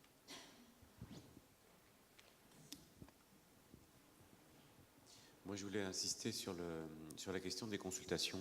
Donc, Peut-être que chacun peut s'autoriser à se présenter. Ça peut, enfin, c'est intéressant. Merci. alors, juste avant, c'était Anivelle Ramos, Elsa Périgueux. Moi, je suis Pierre Polomeni, donc je suis responsable d'Elsa en région parisienne et président d'Elsa France, ce qui fait que j'entends dans un certain nombre d'Elsa se poser la question des consultations. La plupart du temps, les consultations sont présentées comme étant des consultations qui suivent l'intervention d'Elsa aux urgences. Et là, avec les interventions d'aujourd'hui et en particulier celle de Gérard, je trouve que ça prend une tonalité complémentaire, cette histoire de consultation, puisqu'il a rajouté deux idées: consultation d'accès rapide, et deuxièmement, il introduit l'idée de consultation en amont des urgences. Ce qui m'intéresse, je ne sais pas quoi en penser, mais pour le coup, je rebondis dessus, j'amplifie ça en disant, ça serait peut-être pas mal de réfléchir. Alors, je ne sais pas quelle est l'expérience de Nicolas ou de Romain là-dessus. Tout le monde dit, c'est logique qu'après avoir vu une Elsa, on fasse une ou deux ou trois consultations après. Mais là, avec la présentation de Gérard, ça serait, l'Elsa prend une place spécifique de consultation, d'accès aux soins et de suivi. D'accès aux soins en amont et de suivi en raccourcissant les délais. Donc, moi, je trouve ça vachement bien. Enfin, moi, ça me plaît. Par contre, évidemment, ça pose le problème, à nouveau, des concurrences. Et plus des complémentarités. Ou des complémentarités. Donc, c'est une question extrêmement importante. Je sais pas s'il y a une réponse, hein, sauf si, vous dites, Nicolas, au moment où vous avez des trucs à dire là-dessus. Mais je pense qu'il va falloir continuer à réfléchir là-dessus parce que c'est vraiment important. Donc il y a il y en a deux là. Bonjour, Nathalie Hubert, je travaille en Alsace, je suis médecin et je voulais juste illustrer ce que vous dites. J'ai la chance de travailler dans un XAPA, donc un des médecins de XAPA est référent de l'ELSA. L'équipe en fait est composée des membres qui sont tantôt dans la même journée casquette ELSA, casquette XAPA, et la responsable de l'unité est chef de service d'un service de médecine qui a des lits dédiés à Dicto. Et certains de nos psychiatres vacataires du XAPA font partie de l'équipe de liaison de psychiatrie de l'hôpital et du service où on peut adresser les patients en lien, comme vous disiez, dans certaines situations critiques avec une unité intersectorielle d'addictologie en psychiatrie. Et donc effectivement, c'est un parcours de soins intégré qui est extrêmement intéressant. On va certainement le poursuivre par la mise en place d'un hôpital de jour en addictologie. Et c'était juste pour renchérir votre sentiment d'efficacité, où effectivement, donc, alors, c'est la casquette XAPA qui prend ces consultations en amont des urgences, entre guillemets. Mais donc c'est effectivement quelque chose d'extrêmement coordonné et d'assez... on va dire, efficace pour les patients, les soignants.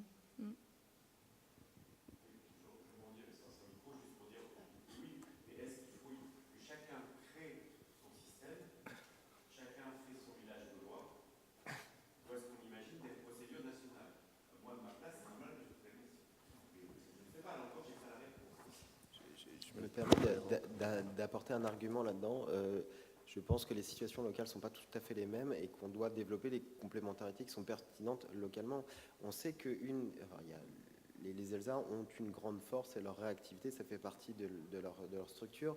Les XAPA ont une capacité à suivre dans le temps qui est énorme. Certains XAPA peuvent traverser des difficultés conjoncturelles qui font qu'ils peuvent être moins réactifs, etc. Et donc de s'appuyer un peu plus sur les ELSA. Donc je pense qu'il n'y a pas vraiment de concurrence si plutôt on essaye d'articuler les compétences des structures les unes avec les autres et qu'il ne s'agit pas de se piquer ou pas les patients et qu'on se sorte un peu d'une vision entre guillemets souverainiste de c'est mon terrain de jeu ou c'est mes patients. Non, l'idée c'est je crois, d'accélérer les choses. Ça ne veut pas dire accélérer les soins, de faire des soins de moins bonne qualité, c'est limiter finalement les temps d'attente aux portes du XAPA, aux portes de l'ELSA, à la sortie des urgences. Et je trouvais intéressant que voilà, vous avez réussi à construire quelque chose, localement ça prend et ça se structure bien. Et ça, c'est une réponse à la situation locale. Je vois qu'on n'a pas tout à fait les mêmes nous, par rapport à la Riboisière, la quantité de patients et autres, etc., le fait qu'on ait 2 sites d'urgence fait qu'on peut pas être on n'a pas les moyens d'être sur les 2 sites d'urgence, donc on a délocalisé la consultation de post-urgence avec des défauts d'ailleurs autour de ça. Peut-être que trouver un système en amont des urgences, moi, ça me fait beaucoup réfléchir en me disant comment on pourrait construire quelque chose. Très honnêtement, c'est pas l'ELSA qui pourra le porter. Et donc, il faut que j'arrive à convaincre mes collègues qu'ils ont intérêt à essayer d'aller un peu au-devant. C'est pas gagné, mais on va essayer. Oui. Juste une petite remarque pour ce que vient de dire Pierre. Effectivement, on peut se poser cette question. Et le risque de ce dispositif qui nous concerne à nous, les ELSA, outre qu'il soit efficient, le risque, c'est qu'il nous fasse nous confronter qu'aux patients les plus difficiles, les plus compliqués, puisque ce sont ces patients-là qui atterrissent, qui viennent aux urgences. Donc on risque de développer des files actives de patients complexes et en particulier qui ont des troubles neurocognitifs sévères. Voilà. Ceci dit, est-ce que ces patients-là peuvent être suivis en XAPA? C'est la question qui se pose. Est-ce que ce n'est pas nous, à l'hôpital, qui devons prendre en charge ces patients les plus complexes parce que c'est nous qui avons le réseau le plus complet, avec les services d'hospitalisation, les services de neurologie pour des bilans en hôpital de jour, comme ça se fait chez nous, voire les services de psychiatrie ou les SSR. Voilà, c'est un risque, une question et un risque. Oui, bonjour. Donc Véronique Vaugien, je suis de Lille. Voilà. Donc en fait, à Lille, il y a un dispositif un petit peu dans le sens que vous dites. On a une équipe de liaison donc, qui dépend d'un EPSM et il y a un service d'urgence psychiatrique avec des lits, donc à peu près une vingtaine de lits, qui prennent toutes les urgences de psychiatrie de 4 secteurs de psychiatrie de l'arrondissement. Et en fait, on a mis en place une consultation au sein de cette... Donc là, cette unité de psychiatrie d'urgence est au sein d'un établissement MCO privé, donc c'est par convention, où là, il y a un service d'urgence somatique. Et on a mis en place, en fait, depuis 1 an et demi, une consultation d'addicto au sein de cette unité d'urgence psychiatrique qui accueille 24 heures sur 24 des patients psychiatriques, mais qui, comme on le sait tous, ont des comorbidités associées en addictologie, on va dire en fonction de ce qu'on va mettre derrière le diagnostic, entre 40 et 80% des patients. Alors, je pense que ce n'est pas les plus malades qu'on voit. Je pense qu'il y a ceux qui ne viennent pas en XAPA et qui n'imaginent même pas pousser la porte d'un XAPA. Et en fait, l'équipe voit des patients psychiatriques où il y a une consommation de substances qui n'est pas forcément dans une consommation sévère, mais qui de toute façon va venir gêner la prise en charge psychiatrique. Et au moins, c'est un premier contact. La question du suivi est compliquée parce qu'en fait, si on commence à faire des suivis au long cours des patients, l'équipe ne pourra pas assurer. Donc c'est vrai qu'en fait, ils sont vraiment là pour faire du lien. Un premier contact avec du lien avec les équipes de psychiatrie. On n'a pas encore réussi à faire vraiment du lien avec l'équipe des urgences somatiques, mais voilà, je pense que ça va être notre boulot là, dans l'année qui vient, c'est d'aller aussi travailler plus aux urgences somatiques pour au moins expliquer ce que c'est, expliquer le réseau, expliquer où on peut consulter, donner aux patients des billes pour après faire des choix, éventuellement revoir le patient, puis après adresser. C'est-à-dire qu'il ne suffit pas effectivement de dire allez voir votre médecin, c'est appeler le médecin, faire un courrier, appeler le XAPA, éventuellement même accompagner le patient. Et donc là, on a fait un premier bilan avec l'équipe de psychiatrie et l'équipe de l'ELSA donc, qui intervient. Alors, en fait, c'est tout petit encore, c'est une consultation par semaine, ce qui est quand même pas énorme, mais évidemment que si on pouvait y être tous les jours, ça serait vraiment génial. Donc je pense qu'on va s'attacher, nous, les addictos médecins, à y mettre les pieds, parce que là, ce sont des infirmiers qui font ça.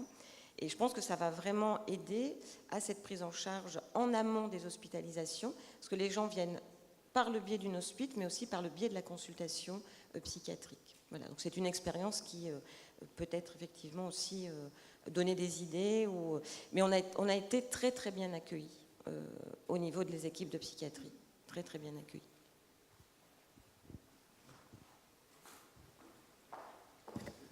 Donc, je dois m'absenter. Je vous remercie de votre présence. Bonne journée. Oui, Yannick Paysan, moi, je suis addicto à Lorient, XAPA, SSR, Service, ELSA, voilà, et accessoirement ex-urgentiste. Voilà, donc, je tourne un peu. Donc nous, on a négocié un peu avec l'ARS le suivi des patients quand il y avait des délais pour les voir en addicto, et l'ARS accepte que les infirmières d'addicto voient les patients 3 fois, puisqu'évidemment, ça pose un problème de budget. on utilise un budget d'ELSA pour suivre des patients qui ne sont plus vraiment de l'ELSA, hein, en consultation. Voilà, donc, et en pratique, ils sont vus 1 fois, 2 fois et réorientés sur les structures. Et quelle est comment perçoivent ça les patients, le fait que on a souvent tendance à penser, et je pense que c'est une projection de soignant qui est, à partir du moment où je me suis engagé, il va falloir que j'aille jusqu'au bout. Mais est-ce que les patients addicts acceptent assez bien de dire, voilà, je vais voir 3 fois la personne, puis je vais aller ailleurs, avec une certaine confiance de voir... on met souvent en avant l'élément un peu abandonnique du patient addict. Alors, ça ne l'aurait pas proposé comme ça. C'est ce qu'il lui aurait proposé, ce que vous avez dit, c'est-à-dire de les revoir en sortie des urgences assez rapidement. Et après, l'infirmière refait le point. Et s'ils sont dans un parcours de soins, ben, ils rejoignent leur XAPA ou les consultations de psychiatrie. Si jamais elles le sentent un peu fragile, elles peuvent le revoir à 1 semaine, 15 jours, et puis les réorienter. De toute façon, on n'a pas intérêt à multiplier les consultations. Et le patient revient d'autant plus que, effectivement, l'infirmière lui dit qu'elle prend le rendez-vous à elle-même quand elle le voit. Donc, il va revoir la même infirmière. Ça, c'est vraiment un modèle dont j'entends beaucoup parler et qui a l'air effectivement assez pertinent. Ensuite, il reste non officiel. C'est ça qui est rigolo. Alors, il y a la réserve que signalait Romain. Certains disent attention à l'importance de la première rencontre qui fait lien. Bon, c'est vrai que globalement, si c'est énoncé dès le départ, ça peut quand même fonctionner. Mais surtout, ce qui me trouble, c'est qu'effectivement, ce n'est pas dans les statuts. Enfin, on ne va pas parler des statuts des ELSA, mais clairement, c'est une pratique qui a l'air de répondre aux besoins des patients et des soignants, et qui n'est pas strictement le travail des ELSA. On le fait. Il y a beaucoup de gens qui le font quand même.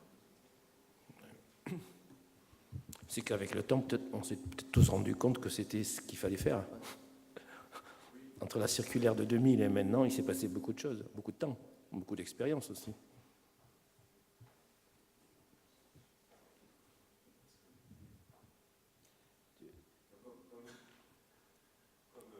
Comme Olivier est parti, je me disais qu'il faut que je rejoue l'animateur. Mais de toute façon, c'est de nouveau moi. Olivier Génie qui était de Grenoble, il ne s'est pas bien présenté. Mais voilà, donc il est parti, il a un train. Donc je ne sais pas qui a encore un train ou un avion, parce que c'est vrai qu'il est 16h. C'est vrai qu'autour de cette question des urgences, on a abordé les consultations en amont, les consultations d'accès rapide. Il y a la question de savoir comment apprivoiser les services d'urgence ou comment réussir à y aller alors que ce n'est pas chez nous. Ça, c'est vraiment une question sur laquelle insiste Nicolas depuis longtemps. Et il a inventé un certain nombre de mots que je trouve assez séduisants, comme la sécrétion, on construit sur du sable. Il y a des choses comme ça qui t'appartiennent, que j'aime bien. Donc voilà. Et Romain Sicot, effectivement, à Lariboisière, insiste sur cette question des hospitalisations rapides après passage aux urgences. Une des questions qu'il va falloir se poser, là je rebondis un peu, c'est que tout ce qu'on est en train de faire là manque sévèrement d'évaluation.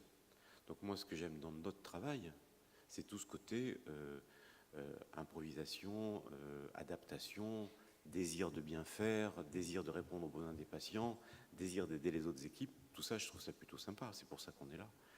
Mais c'est vrai qu'à un moment ou un autre, la question de l'évaluation, c'est-à-dire du suivi à moyen long terme des patients, pour voir si ce qu'on fait est réellement utile, c'est une question vraiment majeure. Donc, moi, je ne sais pas si certains d'entre vous, au-delà de l'étude qu'a montré Gérard, je ne sais pas si certains d'entre vous commencent déjà à bosser sur le suivi de leur file active, sur le suivi de leur population, mais je pense que là, il y a un vrai enjeu des ELSA. Petite parenthèse, d'ailleurs, je continue à... Vous avez vu, je suis remonté et tout de suite, je suis à Donfin. Mais c'est dans la petite enquête de Gérard, vous avez vu cette histoire qu'il y a un demandeur de TSO, ou même pas sur une trentaine de... Et ça, c'est un truc aussi où là, on commence à évoluer, les ELSA. Au début, je ne sais pas si vous vous rappelez, vous étiez jeune, Mais les toutes premières ELSA, c'était les ESIMUD de l'assistance publique en 1996. C'était en essuite de l'épidémie VIH. Et les ESIMUD, c'était les équipes de coordination pour les usagers de drogue. Et c'était vraiment les ancêtres des ELSA. Ensuite, il y a les équipes alcool qui ont été créées à peu près à la même époque, quelques mois après. Aujourd'hui, que représentent les usagers de drogue dans le travail des ELSA? C'est aussi une autre question, parce qu'évidemment, si on confirmait ça, ça voudrait dire qu'il faudrait orienter notre travail de façon bien plus marquée envers alcool et tabac, et peut-être l'afficher bien plus. C'est encore des questions, là. Voilà, c'est histoire qu'on ait encore quelques petits rebonds avant de clore notre atelier. Je vois que monsieur je pense rebondir. C'est bon? Oui, alors je pense que là, on a vraiment un rôle extrêmement important sur les traitements de substitution et la gestion des traitements de substitution dans les services. Alors, pourquoi on n'est pas appelé? C'est parce qu'on pense qu'on n'est pas bon, premièrement. Et donc, quand on nous appelle et qu'on a des avis différents sur la gestion de la douleur chez les patients sous TSO, bon, il faut quand même maîtriser un peu le sujet, quoi. Et deuxièmement, il faut bien comprendre que ces réponses au TSO, c'est des réponses médicales. Donc, il faut qu'on soit les médecins joignables et compétents sur ce sujet-là, quoi. Voilà, parce qu'on a beaucoup d'infirmières, c'est pas pour qui font très très bien leur travail, mais très souvent elles se retournent vers nous en disant oui, mais toi, on me pose une question et je ne sais pas répondre. Et c'est la même chose en psychiatrie. Quand vous appelez une équipe de psychiatrie au chevet d'un patient, l'infirmière, elle ne va pas vous dire bah, tu mets tel antidépresseur. La pression de la thérapeutique pose un souci. Ok, c'est vrai que mais là vous posez la question vous répondez à la demande de TSO. Moi, ce que j'ai interrogé, c'était leur fréquence. Effectivement. Nicolas, tu as un avis là-dessus sur les fréquentations des urgences de Toulouse par rapport sur les TSO, en demande de TSO, pas beaucoup, surtout en liaison dans les services, comme vous disiez. Beaucoup de patients sous MSO qui sont hospitalisés pour d'autres raisons. Hein. On nous demande notre avis pour équilibrer le traitement ou alors l'avis des médecins qui ont prescrit. Mais la plupart du temps, moi, ça me fait toujours rigoler. La première fois que l'interne arrive et dit je prends la liaison tout seul aujourd'hui, j'ai le BIP, donc il est assez fier, et puis le service des maladies infectieuses lui dit voilà, il y a une spondylodicite, on va mettre le patient sous voriconazole, qu'est-ce qu'on fait avec la méthadone? Et alors là, c'est la panique. Donc il ne sait plus l'électrocardiogramme, le dosage, donc les interactions. Donc ça, c'est assez marrant et c'est très formateur. Et donc très peu aux urgences. Ça ne représente pas beaucoup, je sais pas, ça doit être moins de 10-15%. Lariboisière. Lariboisière, il y a probablement un énorme biais. Lariboisière est probablement situé dans l'endroit de France où la concentration en addictologues est la plus importante. La concentration en patients dépendants est aussi probablement une des plus importantes de France. Donc il y a un biais qui est important. Il y a assez peu de demandes, il y a beaucoup d'intoxications divers et variés, chez des patients qui prennent plus ou moins bien des TSO, mais il y a assez peu de « je me présente parce que je suis demandeur d'entrer dans un TSO ». C'est souvent des patients qui arrivent, qui sont en galère parce que leur dealer vient de tomber, parce qu'ils ont raté la consultation, ça c'est quand même le plus fréquent, ça. Et donc ils viennent demander, et c'est assez rare, et ça c'est vraiment, alors c'est difficile parce qu'ils arrivent rarement au moment où on est là avec les ELSA. Il y a une réponse qui est très urgentiste dépendante, qui peut être vraiment dogmatique en disant on donne jamais aux urgences, et certains qui disent on donne toujours, et alors que voilà, souvent il faut comme quelque chose qui soit un peu plus... Il faut prendre du temps avec ces patients pour justement vérifier s'ils viennent et c'est facile, ils s'extraient du soin à ce moment-là, ou si vraiment en lui prescrivant le Subutex pour 48 heures, ou on va lui permettre de maintenir ce soin-là. Ça c'est vraiment, mais ça reste très peu, mais je pense que c'est biaisé à l'arrivée. Juste de remarque, l'insuffisance des dosages urinaires dans les services d'urgence. Hein, on a des patients intoxiqués et on leur fait jamais un multitest. Et deuxièmement, à Toulouse, vous avez Michel Olivier qui a fait une présentation au Réamu il y a quelque temps qui était assez extraordinaire sur TSO et douleur. Deux petites interventions, et puis peut-être on va terminer en douceur. Mais il y avait monsieur et madame. Madame d'abord, et monsieur ensuite, et on termine en douceur. Merci, Élodie Lalleux, je suis médecin addictologue à Toulouse. Une question que je me pose par rapport aux patients justement qui sont dépendants aux opiacés. Quand vous êtes appelé pour les rencontrer pour une histoire d'overdose en opiacés ou pour une autre raison, quelle est votre conduite à tenir en matière de réduction des risques? Est-ce que vous abordez la question de l'analoxone en spray nasal? Est-ce que vous en avez? Quelles sont vos pratiques par rapport à ça?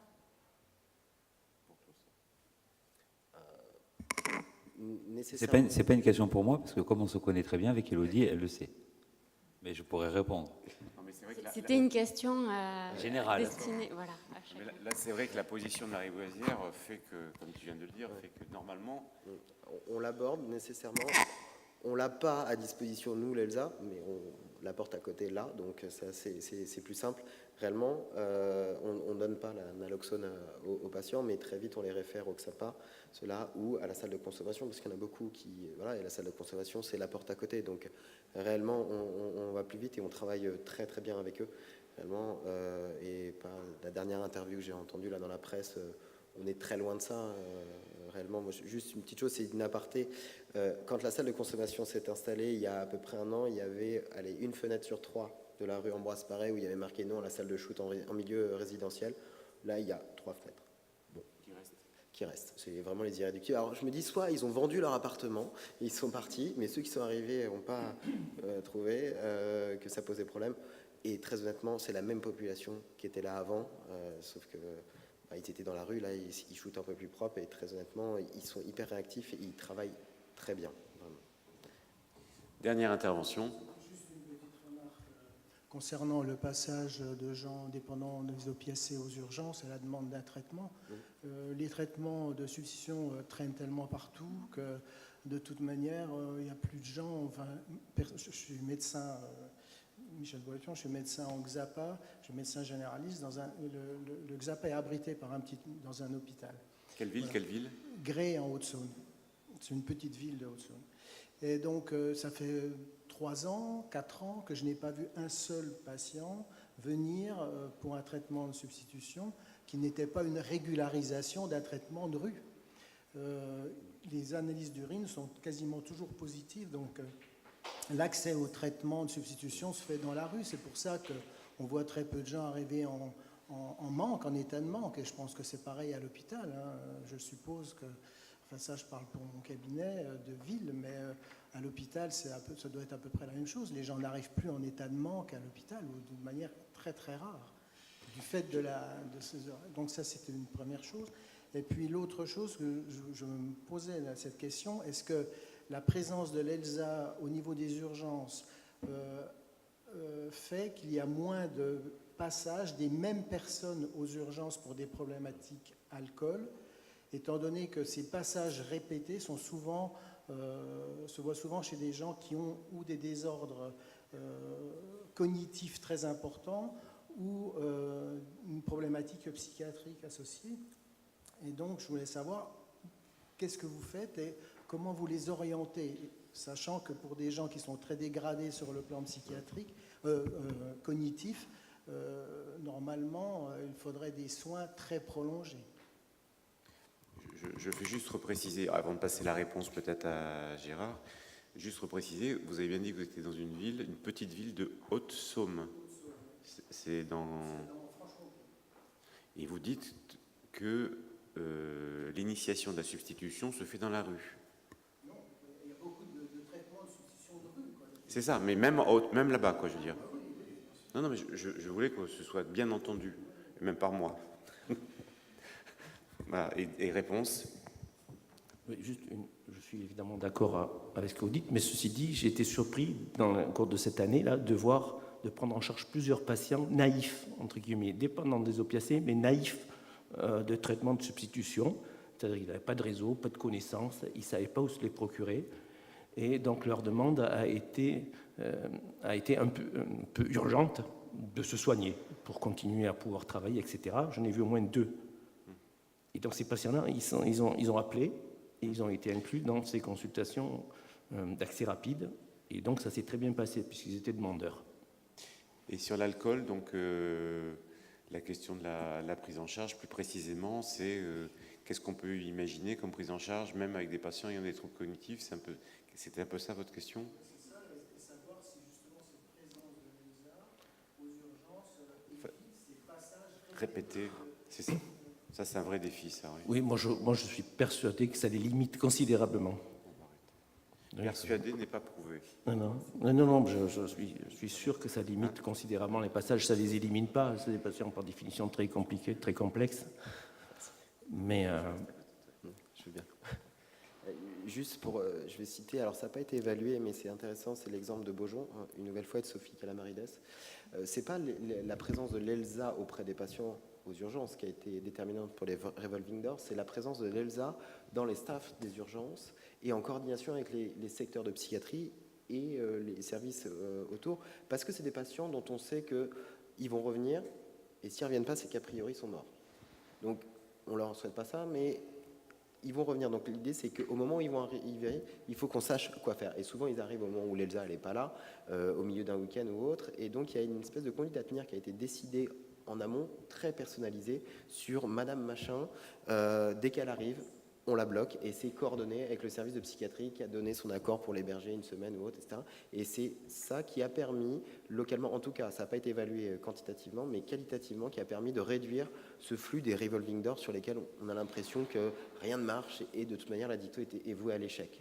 Et ça a permis considérablement de remobiliser les équipes des urgences sur, oui, c'est un intérêt, à partir du moment où on est tous un peu coordonnés, on sait qu'on va prendre un boulet de canon, et bien chacun se partage la tâche, à charge des urgences de l'accueillir, de refroidir la situation d'un point de vue somatique, et après, la psy, la dicto, la médecine, de se coordonner.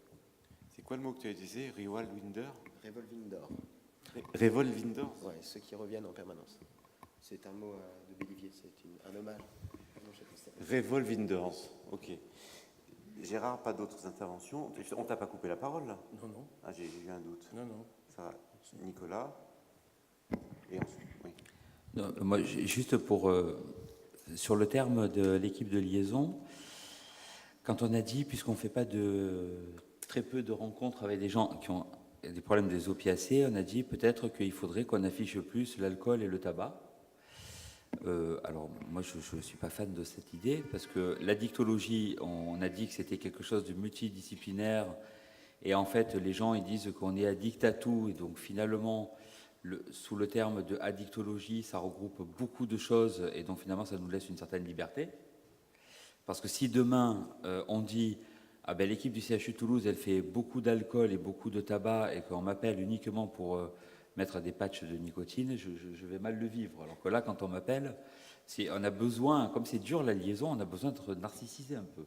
Donc là, on appelle parce que des fois on dit oh là là, c'est très complexe, donc nous on est content, et quand on arrive, bon finalement c'est simple, mais on ne le dit pas. Ou alors des fois c'est compliqué, et on dit c'est normal que c'est compliqué parce que c'est l'addictologie. Donc restreindre, ça me ferait revenir en arrière, je n'aime pas. Ok, ça me va. Merci de cet après-midi, merci de ces échanges. Bonne fin de ce congrès.